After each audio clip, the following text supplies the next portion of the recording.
द्रौपदी के श्राप के कारण कुत्ते खुले में सहवास करते हैं, लेकिन क्या यह बात सत्य है या फिर यह एक झूठ है? वैसे हमने महाभारत रामायण देखा ही होगा, लेकिन क्या आपको याद है कि द्रौपदी ने आखिर क्यों और कैसा श्राप दिया था कुत्तों को, जिसकी सजा आज तक ये भुगत रहे हैं? अगर नहीं याद है तो आज हम आपको इसका पूरा इतिहास बताने वाले हैं कि आखिर द्रौपदी ने ऐसा क्या श्राप दिया था इन्हें, जिसकी सजा ये कलयुग में भी भुगत रहा है। आज हम आपको इस बारे में एक रोचक कहानी बताने जा रहे हैं, जिसके बारे में शायद ही किसी को पता हो। बहुत से लोगों को पता होगा कि द्रौपदी के श्राप के कारण कुत्ते खुले में ही सहवास करते हैं, पर क्या आपको ये पता है क्या कि द्रौपदी ने आखिर क्यों और कौन सा श्राप दिया था कुत्तों को, जो इसकी सजा आज तक ये भुगत रहे हैं?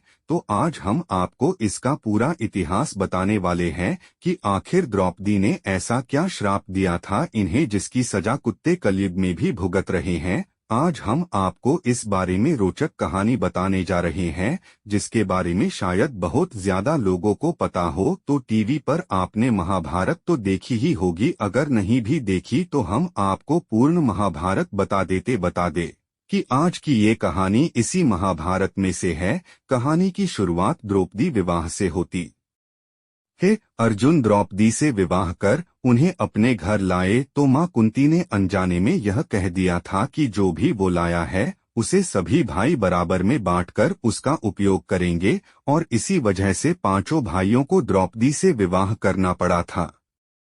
दरअसल हकीकत सत्य से कई ज्यादा है, और जो आज हम आपको बताएंगे वैसे आपको बता दे कि यह सब भगवान महादेव का रचा हुआ खेल था। आपको बता दे कि द्रौपदी ने भगवान शिव की पूजा करके उनसे वरदान मांगा था कि उन्हें बल, बुद्धि, कौशल, शौर्य और नैतिकता में परिपूर्ण वर प्राप्त हो।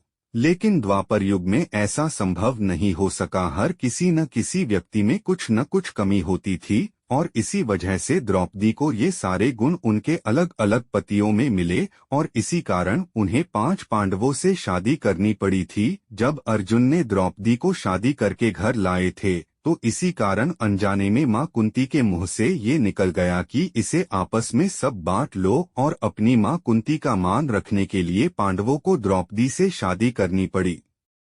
और इसके बाद पांडवों में यह निर्णय लिया गया कि एक वर्ष किसी एक ही पांडव के साथ अपना समय व्यतीत करेंगी, और जो कोई भी इस निर्णय का दुरुपयोग करेगा उसे 1 वर्ष तक वनवास जाना होगा। और जब भी द्रौपदी किसी पांडव के साथ अकेले में समय व्यतीत कर रही होती तो दूसरे पांडव को उस कक्ष में आना वर्जित था। इसी दौरान एक ऐसी घटना घटित हो जिसकी वजह से कुत्ते को यह श्राप मिला कि सहवास करते समय उनको पूरी दुनिया देखेगी।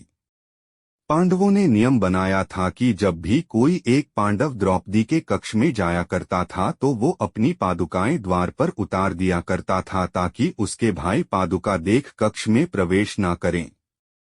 परंतु एक बार जब अर्जुन अपनी पादुका प्रवेश द्वार के बाहर उतार द्रौपदी के संग प्रेम प्रसंग में लीन थे, तभी द्वार पर एक कुत्ता आया, और खेल खेल में उस कुत्ते ने उस अर्जुन की पादुका उठा ली और उसे लेकर वो पास के जंगल में जाकर उसके साथ खेलने लगा। उसी दौरान भीम अपने कक्ष की ओर प्रस्थान कर रहे थे।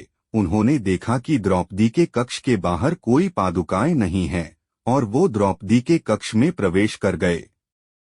इस तरह से भीम को अपने कक्ष में देखकर काफी द्रौपदी शर्मिंदा हो गई, और बहुत ही क्रोधित होते हुए उसने भीम से कहा कि उसने कक्ष में प्रवेश कैसे किया, जबकि अर्जुन उनके कक्ष में है। इस पर भीम ने बताया कि बाहर कोई पादुका द्वार पर नहीं रखी है।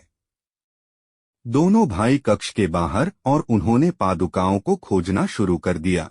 ढूंढते ढूंढते वे पास के जंगल में पहुंच गए। उन्होंने देखा कि एक कुत्ता अर्जुन की पादुकाओं का साथ खेल रहा है। द्रौपदी इस बात से बहुत ही लज्जित महसूस कर रही थी, और उतनी ही क्रोधित भी थी। तो उसने क्रोध में आकर कुत्तों को यह श्राप दे दिया कि जैसे आज मुझे भीम ने सहवास करते देखा है, उसी तरह तुम्हें सारी दुनिया सहवास करते देखेगी। तभी से माना जाता है कि कुत्ते सहवास करते समय लोग लज्जा की चिंता नहीं किया करते हैं।